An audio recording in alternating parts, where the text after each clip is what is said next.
I move that we return the articles of impeachment to the House. Hindi ko nakikita bakit dinadala kami sa dismissal, remand, return, whatever is the term, Mr. President. Hindi ko alam bakit kailangan tayo bakit ba tayo namimilipit?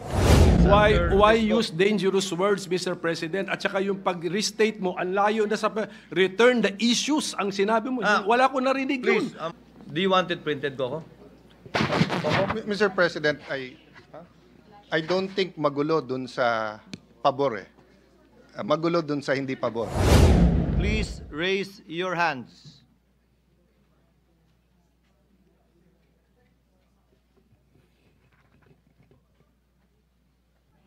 All those against the motion of Senator Judge Cayetano, please raise your hand.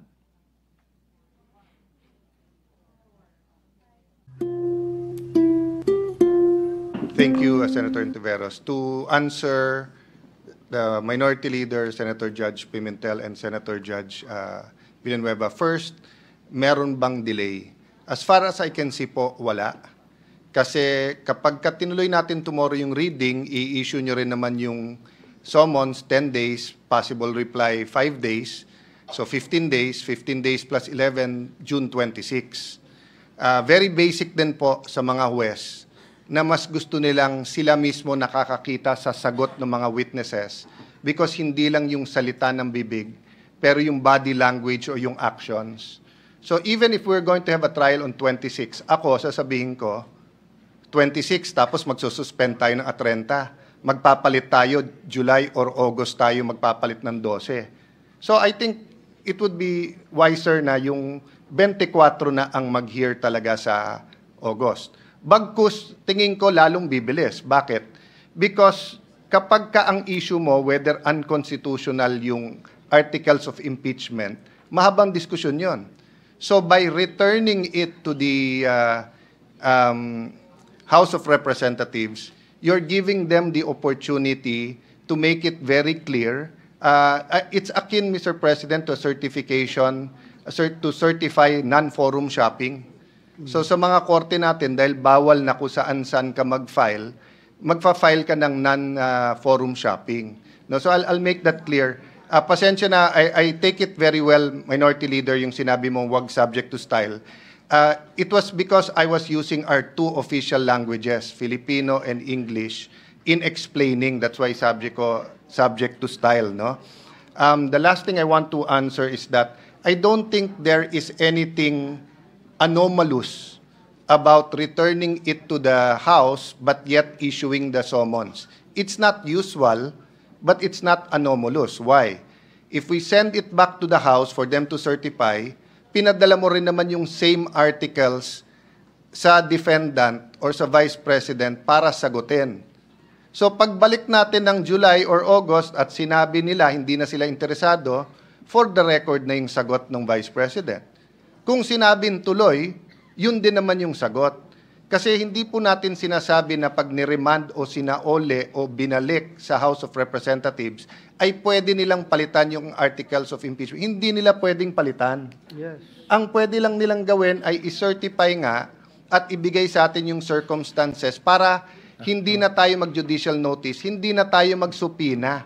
So kung nandito sa harap ko ngayon yung prosecutors at sinabi lang, walang violation to, tatanungin ko pa sila isa-isa, kailan pinail yung una, kailan pinail yung pangalawa, totoo bang hindi tinanggap, totoo bang ganito. Pero pag binigay nila sa atin na certified na, no?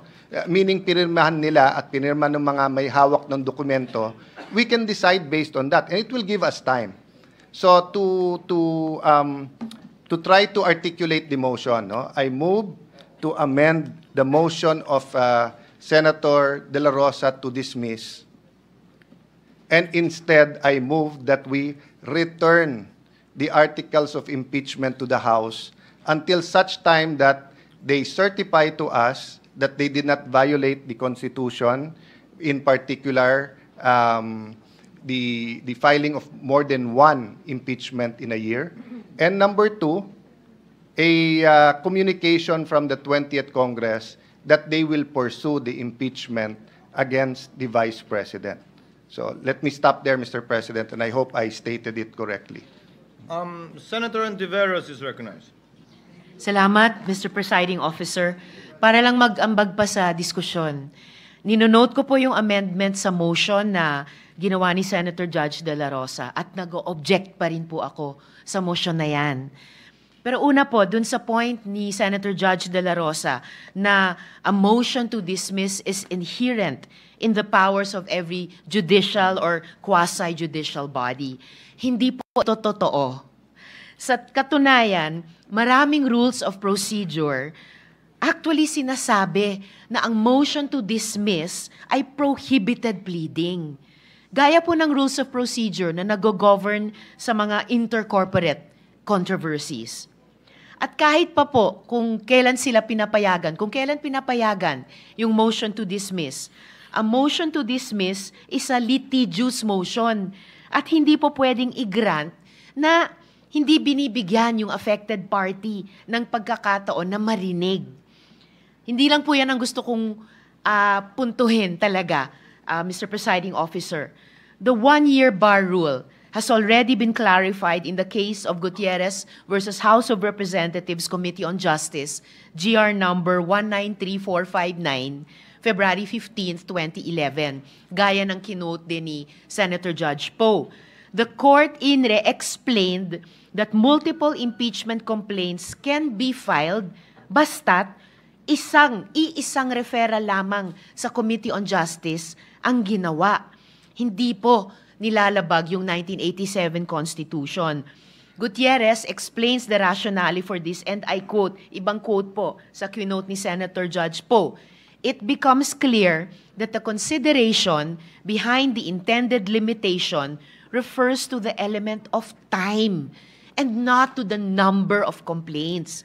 The impeachable officer should defend himself in only one impeachment proceeding so that he will not be precluded from performing his official functions and duties. Similarly, Congress should run only one impeachment proceeding so as not to leave it with little time to attend to its main work of lawmaking.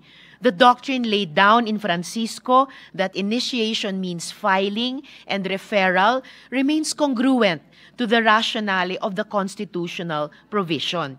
At sa ating sirkumstansya, Mr. Presiding Officer, iisa lang ang impeachment case na kasalukuyang dinidinig. At precisely, arguments for or against should not be debated by us alone. Kaya nga po't inuulit ko yung posisyon ko na respetuhin natin ang due process at bigyan yung parties ng oportunidad madinig at oras, panahon, isumite yung comments sa isyung ito. Sa totoo lang po, ang proper pleading ay motion to quash, pero hindi naman po ito ginagawa ng Senator Judge. Ito po ay fina-file ng defense. Pareho sa Estrada, impeachment, at Corona, impeachment, motions to quash were filed by the defense before the impeachment trials. Yung prosecution sa mga kasong iyon ay binigyan ng oportunidad na mag-oppose.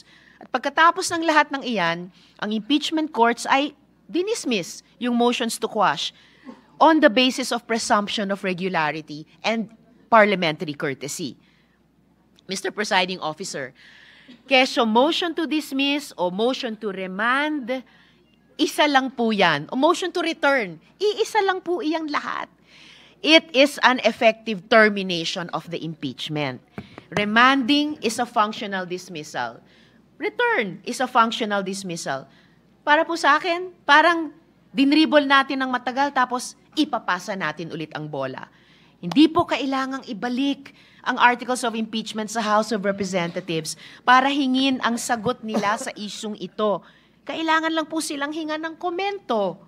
Asking the defense to comment fulfills this. Payagan lang natin sila mag-submit ng compliance. That's it. Salamat po, Mr. Presiding Officer.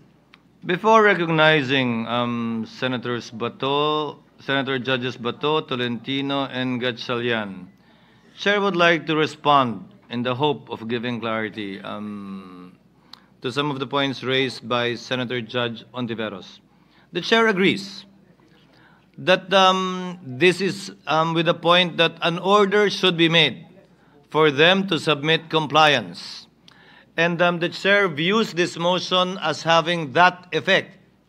Because as the chair said earlier, the presiding officer said earlier, this will not and does not constitute a dismissal, because afterwards, after we settle this issue, and I think Senator Judge Cayetano also clarified that, the same is true with Senator Judge Villanueva, this is in no way a dismissal, because we will be issuing summons after this, as stated by the chair already earlier. I think it would be a mischaracterization as to the intent of the court that is the desired effect.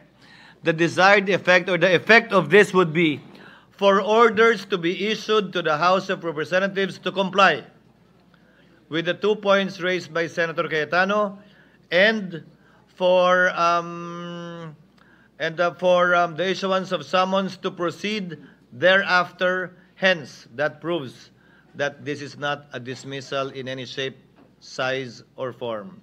Senator Trentino is recognized.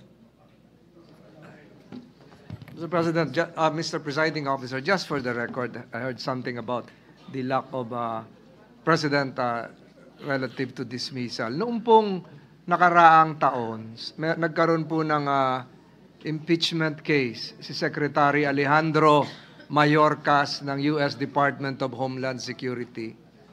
Case was dismissed without holding a full trial, Mr. President. So marami pong sinasite na instances dito sa U.S. Senate, pero that's the latest, Mr. President. No full trial conducted.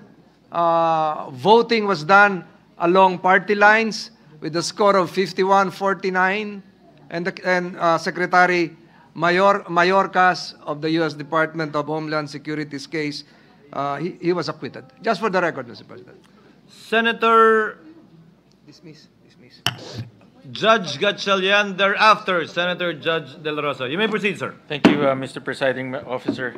Mr. Presiding Officer, una-una, papasalamat po kay Senator Judge Alan Cayetano sa napakalinaw niyang eksplanasyon kanina. At marami ho siyang sinabing punto na intindihan ho natin. Pero Mr. Presiding Officer, sa pagkaintindi ko, kung hindi naman po makakadelay ang pagre-remand, bakit hindi na lang ho natin ituloy yung trial proper at doon na ho natin pag-usapan ho to?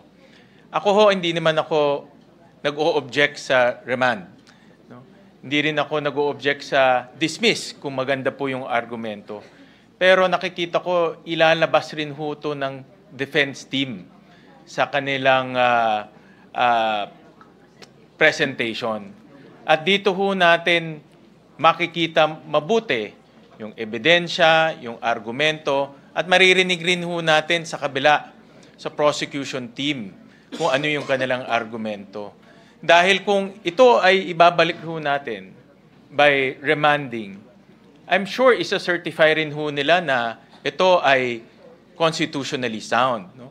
So doon na lang ho natin sana pakinggan sa trial proper dahil magkakaroon ho tayo ng oportunidad na tanungin ho sila. Magkakaroon ho tayo ng oportunidad na diretsang matanong ho sila at kausapin. Kaya nakikita ko ho na by entering into this trial proper, mas magiging transparent, mas magiging fair, at higit sa lahat, ang due process ho, ma-exercise ho natin. Pero naintindihan ko po yung explanation ho ni Senator Judge Alan Cayetano. Pero para sa akin po, ulitin ko, ito po para sa akin ay premature na pag-usapan ho ngayon dahil hindi pa ho natin nakikita yung dokumento. At mas maganda ho na mabigyan po ng oportunidad both sides, the prosecution and the defense, na ipakita yung kanilang mga argumento. Maraming salamat, Mr. President. Thank you. After Senator Bato, let's may the presiding officer suggest that we proceed to a vote, given that we have adequately deliberated on the matter. Senator De La Rosa is recognized. You may proceed. Correct, Mr. President. That is what I am about to manifest before this August chamber.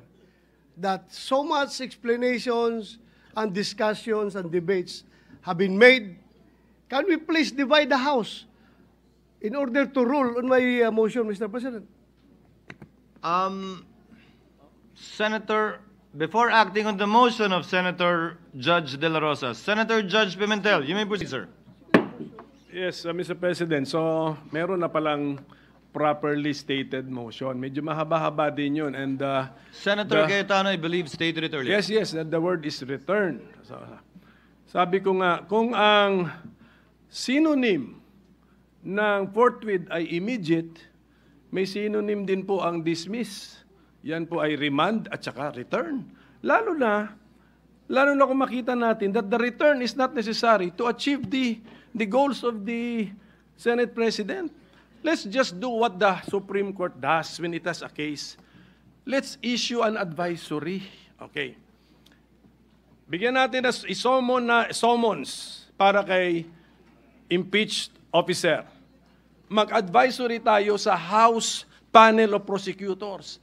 In addition to the answer filed by the impeached officer, anticipate na natin yun. Answer the following questions raised during the hearing of the Senate as impeachment court. Anong date ngayon? On June 10. And then we can even write down the questions that we want them to answer. It's addressable by an advisory. Hindi ko nakikita bakit dinadala kami sa dismissal, remand, return, whatever is the term, Mr. President. Hindi ko alam bakit kailangan tayo bakit ba tayo namimilipit na ipasok ang isang word that is a synonym or can mean dismissal. I do not understand when a mere advisory can help the court, Mr. President. That's all I want to say. Senator Bato has a motion. Do you want to say? That is Senator why, Bato is recognized. Mr. President, that is why we are going to put this into a vote to settle everything. Before acting on the motion of Senator De La Rosa for the clarification of some of our colleagues, the motion of Senator Cayetano is to quote return Mr. President, to the House the issues raised by Senator De La Rosa for the purpose of issuing an order that will require compliance with a one-year ban and for the House to issue a resolution affirming their intent to prosecute the case during trial in the 20th Congress. and for the record, Mr. President, I changed the word remand to return, a non-legal term, to make it plain. So it is in no means a dismissal, Mr. President. Kung dismissal din lang, bumalik tayo sa original na Your Honor, just to emphasize that it isn't, and just to answer Senator Win na why remand, because the original motion was to dismiss, and I understand why they want it to dismiss. This is a compromise that I feel is both practical and idealistic, Mr. President, in my view, Mr. President. Again, this will not constitute a dismissal, Senator Judge Pimentel, because as the presiding officer said earlier, we will be issuing summons. after Why this vote. use dangerous words, Mr. President? At saka yung pag-restate mo, ang layo na sa return the issues ang sinabi mo. Wala ko narinig please, yun. That's why, Mr. President, ganito na lang gawin natin. Mahaba-haba rin yung supposed to be accurately, clearly stated motion. Can we write it down? Can we flash it? Para makita na natin yung fixed wording. Because I never heard return the issues. Ngayon ko lang narinig sa presiding officer. Kaya magulo, sobrang gulo, Mr. President. Can we have the Honorable Cayetano restate the motion? Do you want it printed, Coco? Mr. President, I don't think magulo dun sa pabor eh. Magulo dun sa hindi pabor. Because I restated it already, Mr. President. whether we use the word remand, whether we use the word return, there is nothing in the Constitution, in our rules, given not only the point na sui generis ang classification ng ating court, yung time na final, yung ating gagawin, this will actually expedite everything. If you map it out, Mr. President, kung ano mangyayari, mas bibilis pa nga dito. Kaya sa akin, Mr. President, bago magbago ang isip ni Senator Bato, we've clarified as much as it can be clarified. So maybe we can just vote on it, Mr. President. There is a motion made by Senator Bato, amended by Mr. Senator President, before you Cayetano. continue, can I invoke Rule 14? So kung may motion, all motions, etc., or any senator shall require it, they shall be committed to writing. Mr. President, I am requiring that it be committed to writing and flashed on the screen para makita natin the details of the motion, Mr. President. Mr. President, can they type it as I narrate it? Then we can edit it together. Then may I remind everyone that we're already in the period of voting, so it cannot be interrupted anymore. But no, it's in good. Nagtawag na siya. But we will follow. Tama yung motion mo, Mr. Minority Leader. So we will narrate it and so that it will be typewritten. Can the Secretariat coordinate with Senator Cayetano now while I recognize Senator Judge Binay? What is the pleasure of Senator Judge Binay? Just one clarificatory question, Mr. Yes, Your Presiding Honor. Justice. Ano ho ang mangyayari doon sa complaint kung hindi tanggapin ng House yung pagsoli natin? Hindi po natin, ulitin ko po, hindi po sinosoli yung complaint in the stricted sense of the word dahil nga po, pagkatapos natin pagbotohan to, ano man na mangyari, mag-i-issue po tayo ng summons para pasagutin. Ang pagkakaunawa ko sa layuning ito na kinaklarify na ngayon ay para utusan ng Kamara na magsumite ng paliwanag at compliance sa mga katanungan na ipinukol kanina ng ilang senator judges. Hindi po ito dismissal. Let Mr. us Presiding disabuse the minds not only of the public but of the senator judges too, that this is tantamount to a dismissal in any shape, size, or form. It is not. And that is not the understanding of the presiding officer as well. Pero, Mr. Presiding Justice, di ba ang Tagalog po ng return ay isole? Intayin po natin i-clarify. Pero pinapaliwanag ko nga po, ang pagkakaunawa ko at sinagot ng movant ay hindi yan dismissal. Those who are against the motion, if at all, can think and say all they want that it is. But it is not, and this will soon be proven by the issuance of a summons right after the vote, regardless of the outcome. So, Mr. Presiding Justice, hindi pwedeng baliwalain ng House of Representatives yung motion na gagawin natin, assuming na it will be... Utos po ng husgado yon sa Kamara na tumatayong prosecutor sa ngayon sa 19th Congress at maski na sa 20th Congress. Ito'y magiging dagdag patunay para sa presiding officer na itong kasong to ay tatawid sa ika-20 Kongreso at hindi mamamatay sa ika-19 na Kongreso. Another clarification. I'm sorry, but I think Ready na ba kayo? kasi yung unang posisyon ng ating presiding officer is we cannot compel the 20th Congress to be bound by our decisions. On the other hand, my question is, kung kunwari bukas matuloy yung trial natin at pumunta dito yung mga House prosecutors, hindi ba natin pwedeng tanungin sa kanila sa puntong yon na iklaro na nila yung mga tanong natin at tama din yung sinabi ni Senator Win na mas transparent ang sagot nila kasi hindi pwede yung sila na nag-uusap, isasubmit sa atin. We want to see how they're able to come up with that response and also how they're going to be defending it live with us. That's for the 20th Congress to decide. Why? That was what was discussed earlier. Kaya nga po, di ba, ang paliwanag, napakahabang diskusyon at debate ito, hindi natin kayang pagpasan. Yan ang sinabi ng karamihan. Hindi tayo pwede mag-judicial notice ng mga bagay-bagay na ito. Kaya nga po, para hindi masayang oras, pinapasumite natin sila habang wala naman tayong pwedeng gawin at magawa. dahil nga matatapos ang otoridad ng 19th Congress sa June 30.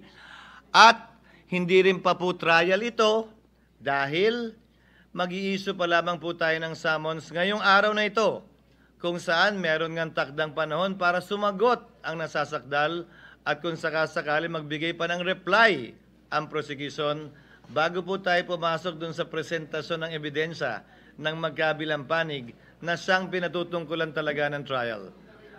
I think we should not belabor the point anymore. Senator Bato de la Rosa earlier made the motion and Senator Pimentel required that it be put in writing. May we see it, sir, if it is ready?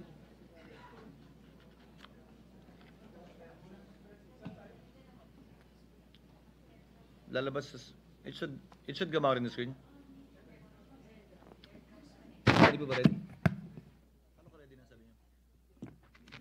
Mr. President, Session is suspended.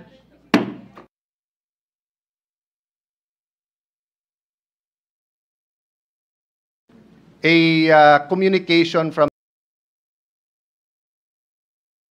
the 20th Congress that they will pursue the impeachment against the Vice President. Pursue the impeachment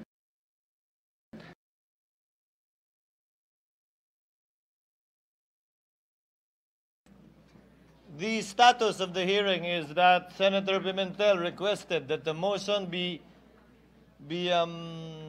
reduced into writing, which Senator Cayetano did earlier.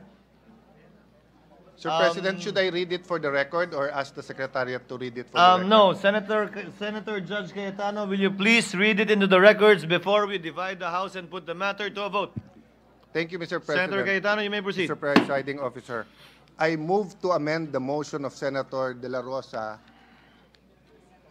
to read as follows, that the articles of impeachment be returned to the House of Representatives without dismissing, and that should be nor terminating the case until such time that one, the House of Representatives certify to the non-violation of Article 11, Section 3, Paragraph 5 of the Constitution, which provides that no impeachment proceeding shall be initiated against the same official more than once within a period of 1 year, including the circumstances of the filing of the first 3 impeachment complaints. And number 2, that the House of Representatives of the 20th Congress communicate to the Senate that it is willing and ready to pursue the impeachment complaint against the Vice President. Having been restated in compliance with our rules, the presiding officer will now proceed to divide the House. Should anyone desire to explain their vote, he or she may do so after the vote has been taken. All those in favor of the motion of Senator Cayetano, as read and as you can see in the screens before you, please raise your hands. Kindly.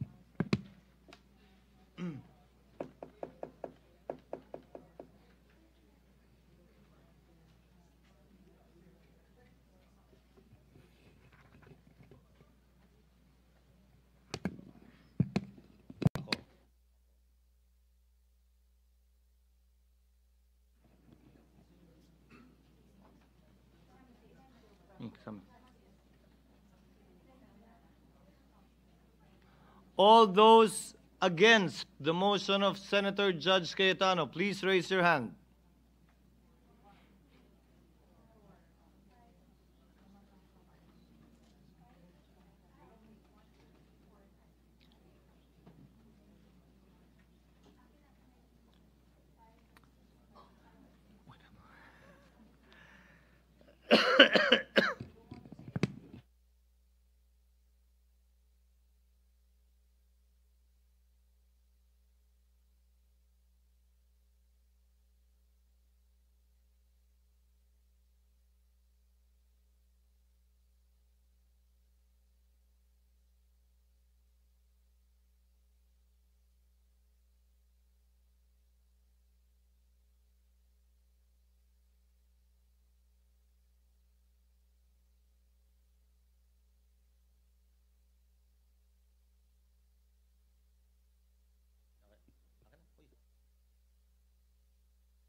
May we get the results?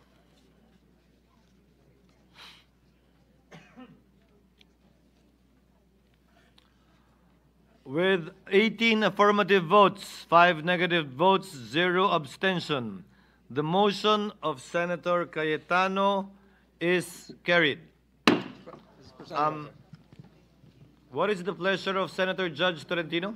Mr. President, my affirmative vote is subject to my qualifying, continuing, firm stand that the acts of the 19th Congress's impeachment trial court cannot be carried over to the 20th Congress. It has reference to the number 2 paragraph of the amended Senator Judge Cayetano's motion, amending Senator De La Rosa's motion. Please have the said be part of the records of this trial court. Naniniwala po ako na hindi po talaga pwede at dapat tumawid. Salamat po, Mr. Presiding Officer. Duly noted and entered into the records, Senator Estrada. Senator Judge Estrada, you may proceed, sir. Thank you, Mr. President. Mr. President, having previously served 2 terms in the Senate and participated in an impeachment proceeding in the past, I can confidently say that I am no longer inexperienced when it comes to handling matters related to the impeachment process. Mr. President, Mr. Presiding Officer, personally, malalim po ang hugot ko sa issue ng impeachment dahil minsan ang pinagdaanan namin ito ng aming pamilya. Nang ma-impeach ang aking ama, si dating Pangulong Joseph Estrada, noong panahon ng panunungkulan niya, hindi siya nabigyan ng patas na paglilitis dahil naudlot ito bunsod ng pag-walk out ng mga miyembro ng prosecution panel sa kalagitnaan ng isinasagawang pagdinig noon ng Senado. And the rest, as they say, is history. That's why I feel strongly about following each step in the Constitution. It is a sensitive matter that I take to heart. Mr. President, Mr. Presiding Officer, I vote in favor of remanding the impeachment complaint to the House of Representatives in full adherence to the provisions laid down in our Constitution. The process clearly begins in the House, and it is only proper that we respect this mandate to ensure fairness, due process, and institutional integrity. However, the process should be strictly done in accordance with the Constitution and applicable laws or procedure. Ginoong Tagapangulo, makailang beses ko nang nasabi ito, na ang impeachment trial ay nagdudulot lamang ng pagkawatak-watak sa ating bansa. Gayunpaman, bilang halal na lingkod bayan, batid ko ang mabigat na responsibilidad na kaakibat ng pagiging isang senador. Ang umupo bilang isang hurado sa impeachment trial at nakahanda akong tuparin ito. Sa mandatong sinumpaan ko, tungkulin ko na siguruhin na marerespeto ang tamang proseso, mapanatili ang integridad ng ating institusyon, at higit sa lahat, tiyakin na impeachment proceedings ay magiging patas. However, I am well aware that impeachment is a political process, not a judicial one. However, in a political process like impeachment, we must adhere to established procedures to ensure that actions are neither arbitrary or driven solely by political agendas. Mr. Presiding Officer, after hearing the positions articulated by some of our colleagues, I too am convinced that the matter of the impeachment complaint should be remanded to the House of Representatives. Thank you, Mr. Presiding Officer. Noted and entered into the record, Senator Judge De La Rosa. Thereafter, Senator Judge Padilla, and thereafter, ladies first, Senator Judge Marcos, and then Senator Judge Gatchalian, in that order. You may proceed, sir. Mr. President, Mr. Presiding Officer, just a short manifestation. with all due respect to the presiding officer, may this humble representation request the presiding officer to refer this motion as motion of Senator Bato de la Rosa as amended by Senator Cayetano. Because the way you said it, Mr. President, this is the proposal of Senator Cayetano only. I am already forgotten. So I just would like to manifest that, please, don't forget me, Mr. President. Noted Thank you, and entered into Mr. the Presiding Officer. records. Senator Padilla. You may proceed, sir. Maraming salamat po, aming tagapangulong pinunong hukom.